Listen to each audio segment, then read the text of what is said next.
Hey guys, thank you for coming back for episode 6 of Vanilla Hero Season 2. We left off and I was finishing up my first trip of sand and just getting it put into place. It has been a few days since I last recorded just because this took a lot longer than I thought it would, but it's been worthwhile. It took us about 5 more trips of going back to that desert to be able to finish this because I very much underestimated how deep this side of the island was. But as you can see, we're in a good spot. We seem to have been pranked by Fry Lover, or she may see it as a gift, but we've got a whole lot more chickens than we did last time we were on. And a care package from her of potatoes. Hi, Fry Lover. So here's kind of what's been going on. Of course I've been making trips to the desert, making sure that I could just finish this off before I started recording again, because you guys don't want to see me mining out a desert and filling in this thing for like 4 or 5 episodes. But whenever I'd get bored, I would start saplings, and I would start gathering up some logs so that we could have something to go. And then, I think it's Gazoos? I could be butchering that. But Gazoos on our server has found a skeleton spawner. So I traded him 8 stacks of oak logs for 16 stacks of bone blocks, which puts us in a really good spot for that. So for today's episode, the spot that I want to start out with is, in mining this down, all of this has to go. My portal has to be moved. And I really should start organizing this, but I think I'm going to organize this once the dig is over and we can have a official space. So what I'm thinking needs to happen is we're going to move our nether portal. Oh. Get out of here. Okay. So we're going to move our nether portal to here and clean this up a little bit just so that we can put our storage down here and have it out of the way for the big dig. So I'm going to get started on that and catch you guys in a bit. So I'm leaning towards recessing the obsidian and saving ourselves a little bit on the corners. But if we recess it like that and then kind of keep the structure of this room using the iron bars, I think that'll be a nice little bit. And then we can put our bed here and then just work on cleaning this up a little bit, make it a little safer. And then chest up this side, and then we can just always work from underneath the end portal for the time being. Okay, so I've been cleaning up a little bit, trying to make this all... Oh, that's weird. Okay, so I've been kind of cleaning up this, trying to figure out how I want to make this my own. And I know in the last clip I said that I want to keep this kind of feeling still like the end room, but after thinking about it a little bit, I don't think that makes much sense if I'm going to be clearing all of this out anyways. So what I'm thinking now is I moved the stairs so that I can still get up and it's not really interfering with the sides. And then I think I'm going to have to blow these in. Oh dear. Nope. Nope. No. No! Oh, I don't have to jump. Okay. So what I'm thinking now is if I blow these walls in two and keep my space to work with as wide as this room, but keep my storage in the walls here, I think that should pose not enough storage for the whole dig, but at least enough to start storage to where I could expand it during the dig time-lapse. So I'm going to start blowing these out, and the other thing that I haven't tested yet is if this actually still links up to my nether portal. because I feel like it'll be close enough that yeah. Okay, so we're still good on the nether front. So I'm going to just start digging, see if I can get some of the chests in, and catch you guys back when we're ready to look at it. Okay, so it might not seem like much, but we expanded it just ever so slightly, just so that we could have a little bit of extra room once we have the chests in here to build up as we want to. Has it always been this way? That just doesn't seem right. I don't think you're supposed to be able to see through the portal. Am I just a nub? Okay. So, we went upstairs just to go grab us some wood so we can go ahead and get started with this, but some of the members of my server, after seeing episode 6, when I was trying to talk to you guys about getting chest set up, informed me of something that I was not aware of. So apparently, clicking the side of the chest, so if you click like this, they wouldn't sync together, and I just automatically assumed that it was because you were holding shift, but apparently holding shift and clicking the side of it sucks them together. So with that being the case, I take back everything that I said in episode 2 about that being a downfall of losing trap chests, because this is just fantastic. Okay, well, I'm going to fill up this room with double chests on both sides, and we'll see you then. Alright, so we got all of the chests in, and we've been working on getting the stuff from upstairs brought down. We did not do any organizing yet. I'm thinking try to stay as organized as we can during the dig, and then work our kind of just work our way into being organized in the next episode. Just see what we have and move on from there. It is day outside, so I can show you guys what's going on. I'm going to go ahead and tear this building down. The zombies seem to be attracted towards my villager, even though they can't see them, which is a little odd.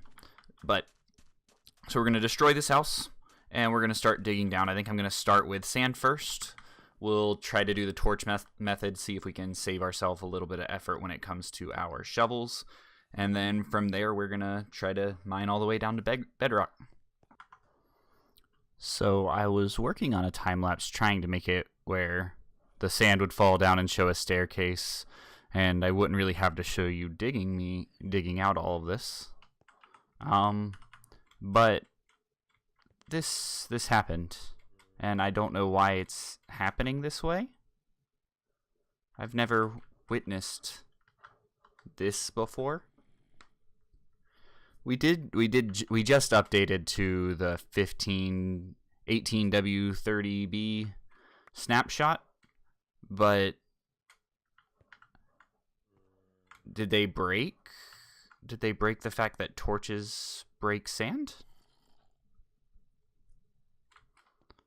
I think we need to toy around with some stuff.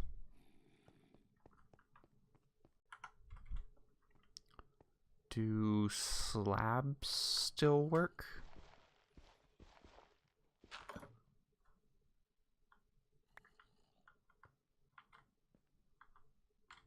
So they fall into each other, but they don't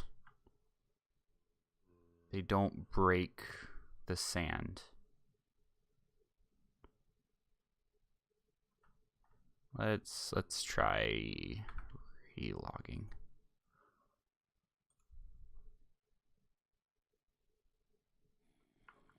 No.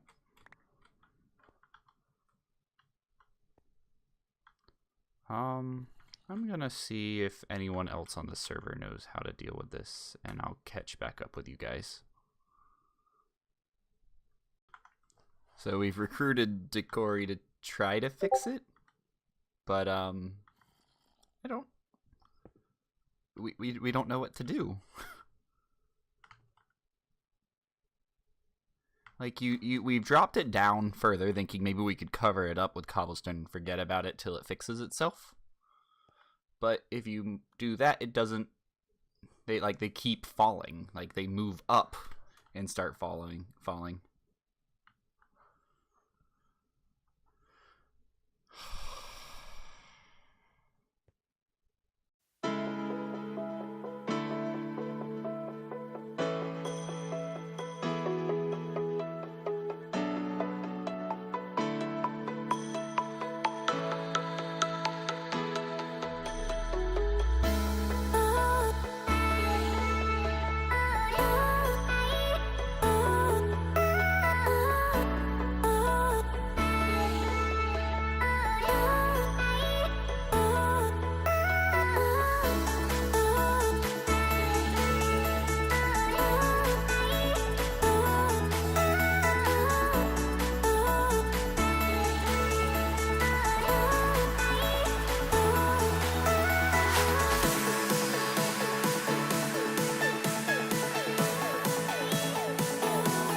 Okay, so here's the deal. This took... You didn't see that. This took forever. I really did think that this was going to be a day, maybe a day and a half of digging to get this done. No, this was 40 hours, top to bottom, digging out every layer, and a whole lot of deaths. I mean, look at that number compared to everyone else. But I think it was worth it. We are done with the hollowing out for our base. We had a lot of time with this. In rendering the time lapse just to see how it would look was 7 hours alone. We couldn't play any Minecraft. We couldn't do anything while our computer was dealing with this. So we finally have a good base for how we're going to start out, and really how this base is going to grow for the rest of the season with that extra time. And I'm really excited to see it finally kind of coming to light, because I was really worried with digging this hole. But I know what you guys are here for. You want to see what we actually got out of it. And the answer is stone. We got stone 4 days and sand 4 days and nah. We have diamonds. Almost 2 stacks of it, and we did give a little bit of diamonds to Phoenix, who lent us his Silk Touch pickaxe, as well as lending us his beacon, which this would have been impossible without his help.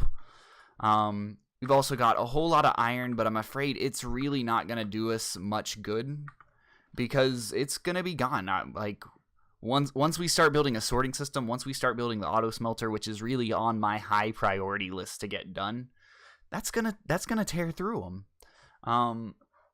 We've also got a lot of coal, so I don't think we're gonna be worried about fuel for a little while. But here's my kind of thought right now. I think we're gonna come back next episode. We're gonna breathe. We're gonna take a quick refresher because this episode was insane. Like, I have never pushed myself so hard to get something done. And it feels good. Like, I'm happy to put this out to you guys. So what I think we're going to do is we're going to take it easy for the next couple episodes. We're going to try to get the base layout for this done, and then we need to organize. We need to get ourselves cleaned up and hopefully get ourselves a super smelter so that we can start the process of actually digging. Things that have changed in the time, though. Since I had some time to play around, we have made some adjustments to the server. Our one-player sleep is a little bit more optimized. It's a little less repetitive, works a little bit faster, and we're good to go. Endermen officially do not grief anymore. I made sure of it. We had some problems with them still being able to grief on different worlds. And that's all taken care of. And most importantly, mob heads are back. So we finally figured out how to get the more mob heads pack running in 1.13. We've got that running. A few people have already gotten dolphin heads and turtle heads, and they've kind of gone crazy ever since it did release. And I'm excited to do that. So now that you guys are all kind of caught up in what's happened in the past few days, I think it's just time to say farewell. Thank you for your support on this episode. If you enjoyed it, please leave a like. It would be very much appreciated. And if you want to see more content and where this base goes, don't be afraid to subscribe. It'll be worth it. And until next time, I will catch you later.